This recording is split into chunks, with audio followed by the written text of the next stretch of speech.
Hi everybody, it's Misty here. For the research project, I decided to make a video on flipped classroom strategy. I've included the script of this video as well as the references, and the references are also listed at the very end of the video in the credits. So I hope you find this helpful, and if you have any questions, please don't hesitate to ask me. Enjoy!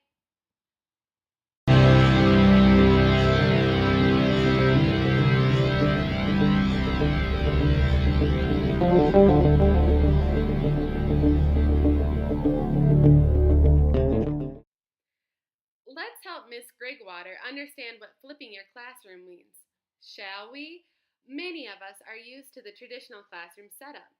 Students attend school to learn new material, usually in lecture format. Then, they are typically assigned homework problems to practice their new skills on their own time outside of the classroom. A flipped classroom, also known as flipped teaching, is essentially the opposite of the traditional model that many of us know so well. In simplest terms, flipping the classroom refers to swapping classroom lecture time for the hands-on practice time. So, the lecture is done for homework, usually through a video or audio clip, and the classroom time is reserved for clarifying and applying the new knowledge gained. Flipping a classroom is not a new idea. Although high school science teachers of Woodland Park, Colorado, Jonathan Bergman and Aaron Sams coined the phrase flipped classroom in 2007. There are many other schools that have been implementing these same concepts, and most likely you yourself have been utilizing bits and pieces of flipped teaching in your own classroom.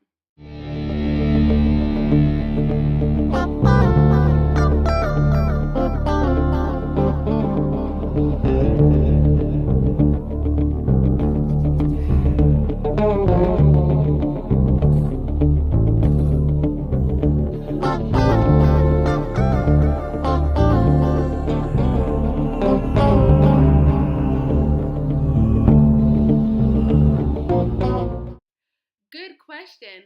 What should you consider when flipping a classroom? Just like any other decision, there are many pros and cons to think about before making a switch to flipped teaching.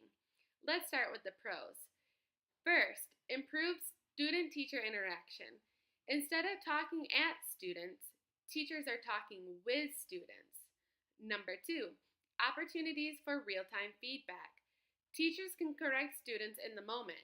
In the traditional model, students complete homework and the teachers correct it within the following days. Number three, student encouragement. Technology is the language of today's generation. Additionally, materials in flipped classroom are usually shorter. Students watch 10 to 20-minute videos or audio clips as opposed to hour-long lectures. The shorter but still rich in information videos may be easier for students to absorb and comprehend. Number four, self-paced learning. This one is pretty self-explanatory, but students have the freedom to move through the lecture material at their own pace. Students can listen to the material as many times as he or she needs to. Number five, more meaningful homework. Oftentimes, in the traditional model, students forget what they learned in class and do poorly on their homework. With flipped teaching, students can learn a base knowledge and get exposed to concepts at home, and teachers can build upon that foundation in the classroom. It's okay for students to not understand everything at home under the flipped teaching model. Number six, materials are prepared. Students who are sick or absent can still keep up on the basic work. Number seven, parent participation. So parents have the same access as their child to the material being taught. This could aid parents to better assist their children with their learning. Now, on to the cons. So the first con is the digital divide. Although it's no doubt that access to technology is increasing, not every student has access to internet, a computer, or whatever other technology they may need to complete the lessons. Number two, preparation and trust. How can we guarantee that students are prepping outside of the classroom as they should be? Number three, significant work on the front end. So what this means is that the preparation of all the videos, audio clips, and online simulations require a lot of work on behalf of the teacher. Furthermore, teachers need to be trained on how to effectively use the technology, and this could require some outside work, such as professional development workshops and other training in that sense. Number four, test prep.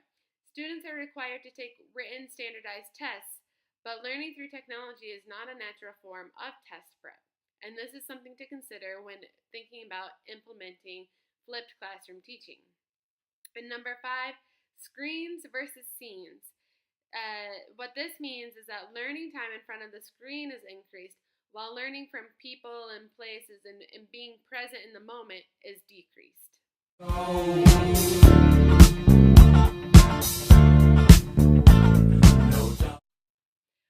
What would it look like to implement the flipped classroom strategy? Well, as I've mentioned, many of you might be utilizing some of these concepts already. To start off small, you could choose a project that you would like your students to work on inside the classroom.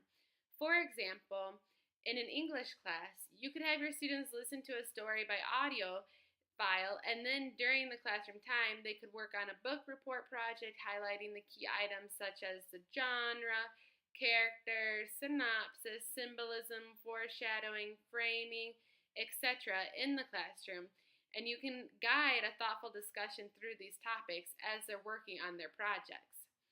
So, some helpful tips to implement the flipped classroom strategy would be to not get hung up on creating your own videos. While some believe that students prefer to see their own teacher in videos, there is some great educational content that's already for use. Number two, be thoughtful about what parts of your classroom you decide to flip and when. Deciding to flip part of your lesson will not automatically make it a better lesson. You have to be intentional about when you flip and to be clear what the benefit will be for the students if you flip that part of the lesson.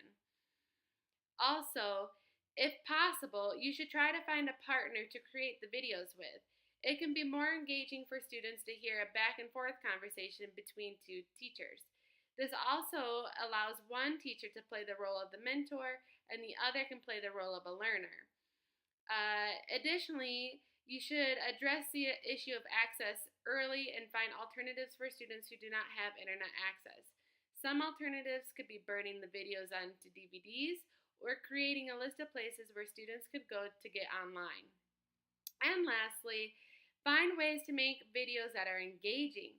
Videos can be just as boring as lectures, and lectures can be more entertaining than videos. It all depends on the creativity of the professor, the teacher, the educator.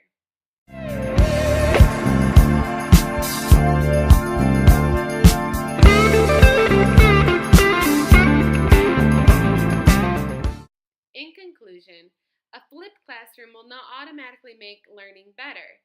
Educators need to be thoughtful in creating and finding content for their students. The focus should be on teacher-student interaction and not technology. I think this is really important to really understand. The idea is to free up classroom time for more conversation and skill application.